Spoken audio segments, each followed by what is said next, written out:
Berawal saat Jae-sik bersama para talentnya tengah menunggu salah satu talent yang bernama Jiyoung. Jae-sik lalu mendapatkan informasi dari kepolisian bahwa Jiyoung sudah tiada. Diduga terpeleset jatuh lalu meninggal, karena dari CCTV tidak ada hal yang mencurigakan. Pihak kepolisian lalu meminta Jae-sik untuk menghubungi keluarganya, karena menurut identitasnya Jiyoung memiliki anak perempuan yang berusia 7 tahun. Para talent lalu memeriksa ponsel milik Jiyoung dan hanya Jae-sik yang dihubunginya, tidak ada nomor lain. Dengan funnya, Jae-sik pergi ke kediaman Jiyoung. Sampai di sana tidak ada cahaya matahari. Kediaman Jiyoung pun berantakan. Dan ada anak Jiyoung yang bernama Eun-hye. Dengan lempengnya mengambil roti, lalu dia bersembunyi di bawah meja. Seolah dia tidak peduli dengan keberadaan dari Jae-sik. Jae-sik lalu menyapa Eun-hye namun tidak ditanggapi. Bergegas Jae-sik mencari perhiasan yang dimiliki oleh Jiyoung. Jae-sik pun lalu mengangkat telepon yang masuk ke ponsel Jiyoung. Dia mengaku mantan suami Jiyoung. Saat menanyakan kondisi Eun-hye, malah si mantan suaminya angkat tangan, berkilah tidak ada hubungan dengannya, dan telepon pun ditutup. Jae-sik lalu mengamati Eun-hye dan mengambil air dari lemari es, lalu kembali lagi bersembunyi. Eun-hye lalu menghampiri Jae-sik, namun dia tiba-tiba menghindar, tidak mengenali sosok Jae-sik. Eun-hye lalu kembali bersembunyi. Ibu kontrakan tiba-tiba datang akan mengambil uang sewa rumah, karena sudah akhir bulan, namun Jiyoung belum memberikan pembayaran. Jae-sik lalu mengaku sebagai suami Jiyoung, membuat ibu kontrakan berempati atas kematian dari Jiyoung. Jae-sik lalu bergegas ke kediamannya. Barang-barangnya sudah ada dalam tas karena dia yang tidak mampu membayar uang sewa harus keluar dari kediamannya. Dia pun lalu bergegas kembali ke rumah Jiyoung menghampiri Eun-hye, memintanya untuk menganggapnya sebagai ayahnya selama 1 bulan saja. Jae-sik pun lalu kembali mendekati Eun-hye dengan membawa mie jjajangmyeon, tapi Eun-hye tidak tertarik. Dia hanya menyukai roti. Jae-sik pun tersadar bahwa Eun-hye tidak menyukai makanan lain selain roti. Dia pun menyingkirkan roti yang ada di meja. Saat Eun-hye hendak mengambil roti yang sudah tidak ada di atas meja, sontak Eun-hye pun mengamuk dan merasa sedih. Jae-sik lalu membawakan Eun-hye roti yang sangat banyak. Saat Jae-sik hendak memakan mie miliknya, Eun-hye mendatanginya dan mencobanya. Dirasa enak, dia pun memakannya kembali. Setelah itu, Eun-hye bermain-main dengan busa di kamar mandi, mengekspresikan kegembiraannya.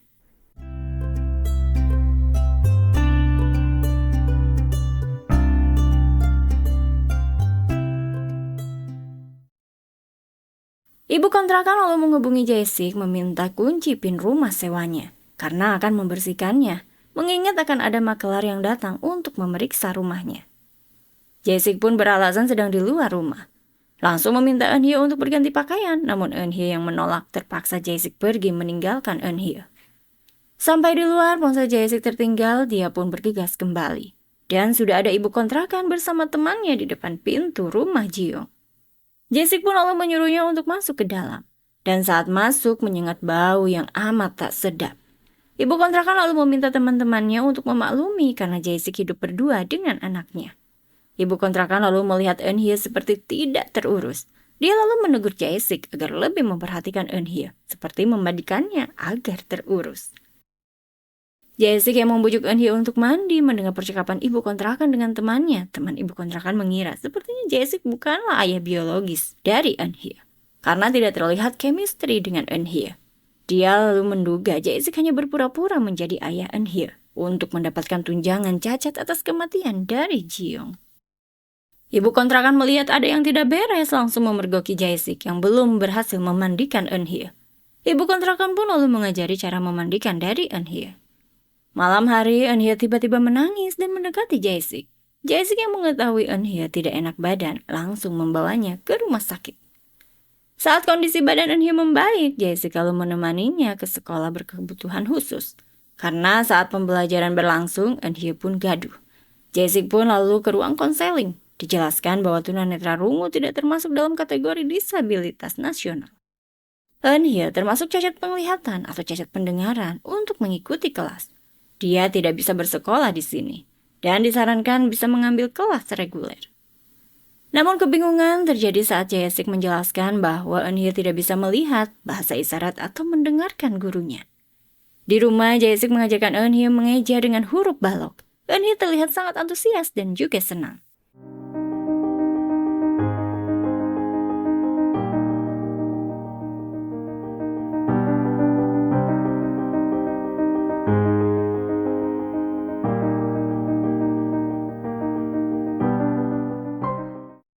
Saat situasi menyenangkan, tiba-tiba datanglah tamu yang tidak menyenangkan.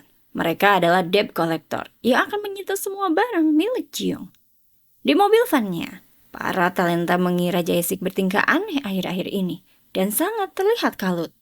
Kekalutan semakin menjadi saat kartu kreditnya ditangguhkan karena tagihan belum dibayar. Melihat-lihat ponsel milik Jiyoung, diketahui Jiyoung memberikan pinjaman uang kepada bibinya di Jung-eub. Jae-sik mengajak Eun-hye melakukan perjalanan untuk mencari bibi Jiyoung. Selembaran pun disebar.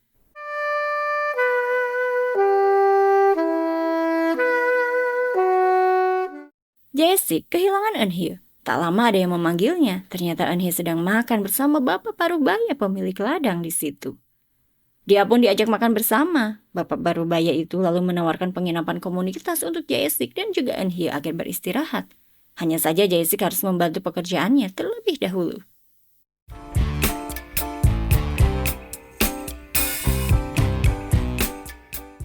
Esok hari, Jae-sik dan Eun-hye melanjutkan perjalanannya kembali. Jae-sik yang kehausan lalu mengambil semangka yang ada di ladang milik orang lain. Dia pun membaginya kepada Eun-hye, sekaligus mengajarkan Eun-hye kembali kosakata. Dia lalu dipergoki oleh pemilik ladang semangka. Jae-sik meminta maaf beralasan Eun-hye sangat kehausan. Dia lalu meminta bantuan karena sedang mencari bibi dari Jiyoung. Pemilik ladang yang masih tidak terima karena semangkanya dicuri dan beberapa dirusak, meminta Jae-sik untuk menebus kesalahannya terlebih dahulu. Jae-sik pun membantu memanen semangka. Saat beristirahat, Eun-hye meminta keluar dari mobil van. Jae-sik yang berhati baik menemani Eun-hye saat cuaca hujan.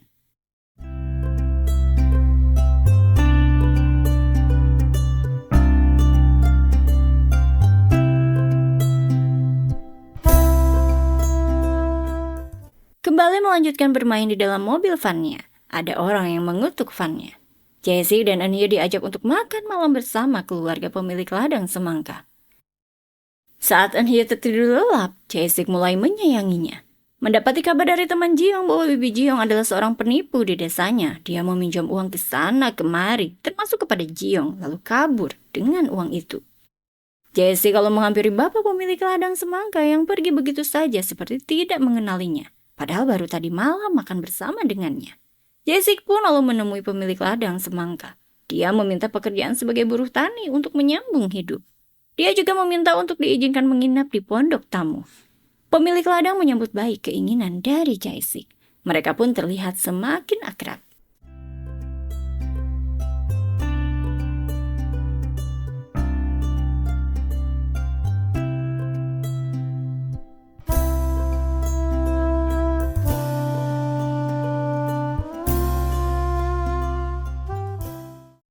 Jae-sik yang didatangi oleh debt collector langsung tanpa diampuni. Mobil van-nya pun diambil secara paksa. Dia lalu mencari Eun-hye yang hilang bersama bapak pemilik ladang semangka. Setelah berhasil ditemukan, Jae-sik lalu mengajak Eun-hye pergi bertemu dengan ayah biologisnya. Ayahnya yang tidak ingin kerepotan mengurus Eun-hye malah memberinya amplop. Jae-sik lalu pergi mengajak Eun-hye. Ayah Eun-hye mengejarnya dan memberikan boneka kepada Eun-hye. Jae-sik yang masih kesal kasedek mengajak Eun-hye untuk pergi. Dia pun menjalani hari-harinya kembali bersama Eun-hye. Terlihat Eun-hye pun sangat bahagia.